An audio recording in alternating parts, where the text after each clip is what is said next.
17-year cicada is much smaller.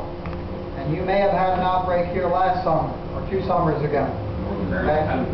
Yeah, and they're different broods in different areas every so many years, every 17 or every 14 years. So in my area, they were 1996, okay? And then there was a brood up near my area 2 years ago. It was not the same brood that I had in 96 on my farm. But I sauteed these for the morning crew at WHP Radio in Harrisburg, R.J. Harrison again. What? And everybody but Dan Steele ate them. R.J. wanted his chocolate covered, and Dan wouldn't partake. John, I can find a good story about eating or not eating insects. A pair of anthropologists were doing research in the Kalahari Desert in southern Africa.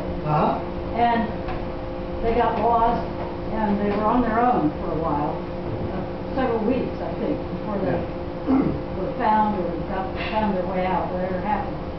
And it was the main food that they had to eat was something called the mongogo nut, which is eaten by the Bushmen of the Kalahari. And one of them ate everything, including the worms that were in the nut. The other was squeamish, and he took out the worms. And the one that ate the worms was perfectly fine when they were recovered, and the other guy had lost, I don't know, quite a few pounds. He wasn't in near as good condition. Good protein. Because while the nuts are very nutritious, he was the one who ate the worms was getting protein. Right, and liquid, and water. That's amazing. Yeah. Where did you make worm burgers? You could. They were going to add that. They were going to start farming the worms bad. Oh yeah, earthworms. Now you're talking earthworms. Yeah, earthworms are nutritious. Sure. Yes. You get the sand out of the gut. That's the only problem with earthworms. They crunch you because the soil particles are in their intestines.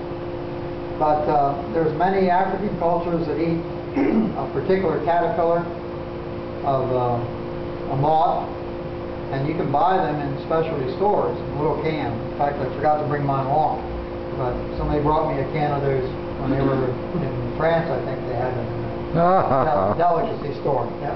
And but there's lots of bees, honeybees are very nutritious. France. So there's lots of insects that are edible. Okay, well, now I'm going to get away from butterflies and moths after I make one comment, because some of you might want to take advantage of this activity. I was born and raised 3 air miles north of Indiantown Gap. How many of you know where that is? East of Harrisburg, right off